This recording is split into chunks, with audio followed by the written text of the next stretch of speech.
السلام عليكم ورحمة الله وبركاته. النهارده هنعمل مع بعض كفتة الرز.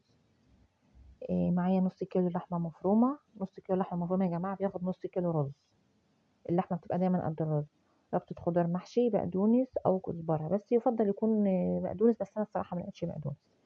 بصلاية متوسطة، قرنين فلفل وراس توم، وطبعا توابلك بقى ملح وفلفل وكمون. طبعا انا بفرمها بره لان طبعا ما عنديش حاجه تفرم الرز والحاجات دي، فطلعت فرمتها بره وجيت. ودي كانت شكل العجينه بتاعتي.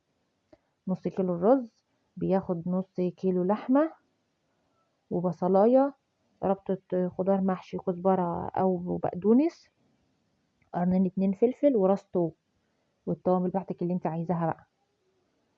كنت انا هنا طبعا خلصتها وجيت. هبتدي بقى اصبعها معاكم. بتتصبع بزيت عشان تبقى سهلة في البتاع. تلوكي ايدك زيت كده وبتاع، انت تبدأي تصبعيها على قد بقى ما انت عايزة. عايزاها كور، عايزاها صوبع، عايزاها زي ما انت عايزة. انا طبعا كنت بدأت بقى ان انا اصبع فيها. اهم حاجه يا حبيبتي اعملي متابعه للقناه، واعملي اشتراك، ودوسي لايك. علقت على الزيت عشان يسخن. البتاع اللي ورايا ديت بتاعت البوتاجاز دي اتحرقت مني وانا بعمل على الزيت. الحمد لله ربنا ستر، يعني كان هيحصل حريقه، بس الحمد لله. هنا بقى الحبه اللي انا كنت صبعتهم علقت على الزيت جنب عشان خاطر احمرها معايا. دي بقى بتحمريها وتبدأي تحطها في الفريزر بتاعك. النص كيلو يعني بيعمل كمية كويسة، وبعدين على حسب الأعداد الناس اللي في البيت. تحطيها في الفريزر بقى، بتطلعها في يوم تبقي محتاجة على أكل، مع مكعبات بطاطس، على تبقى أكلة زي الفل، ورز بشعرية، ويوم بيعدي.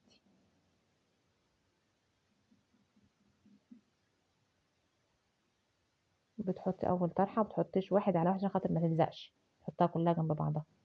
أهم حاجة بس يكون الزيت سخن منه.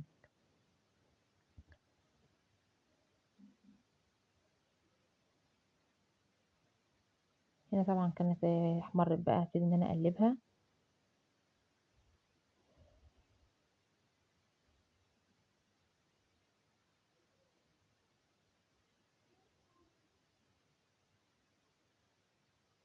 قلبيها بالراحة عشان خاطر ما تفرفتهاش وتكسري.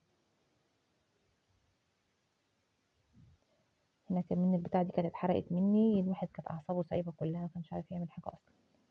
الحمد لله انا عدت على خير. انا طبعا ما وريتكوش التصبيع كله عشان خاطر طبعا ما اطولش عليكم الفيديو.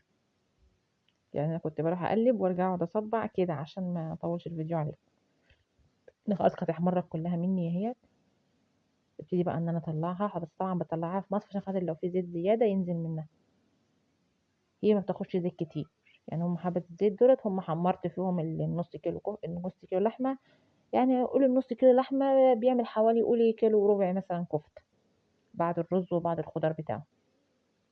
لازم تنشفيها حلو كده عشان تصبر معاك، عشان مثلا لو النور قطع شويه ولا حاجه تبقى تقدر تصبر، مثلا ما تلاقيهاش طريت، ما تلاقيهاش عملت. هي لازم تتحمر حلو كويس.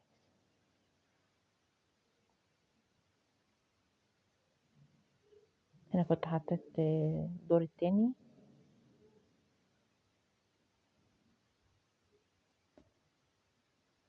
صلوا على النبي كتير كتير كتير كتير.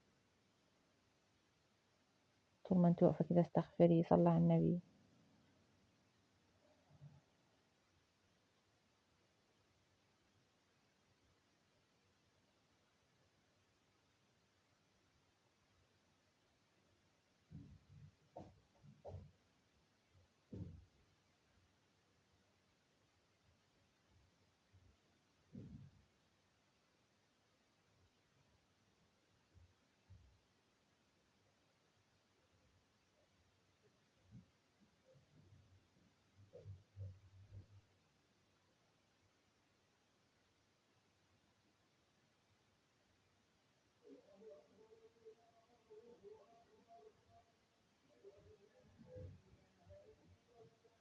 ده كان تقريبا الدور الأخير باين.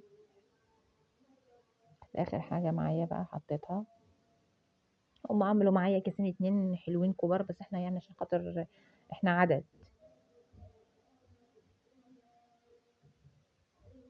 كده طبعًا كنت خلّصتها، باسيبها بقى لحد ما تبرد وابدأ إن أنا أعبّيها في أكياس بقى على حسب الأكلة بتاعتِك، وبالهنا والشفا.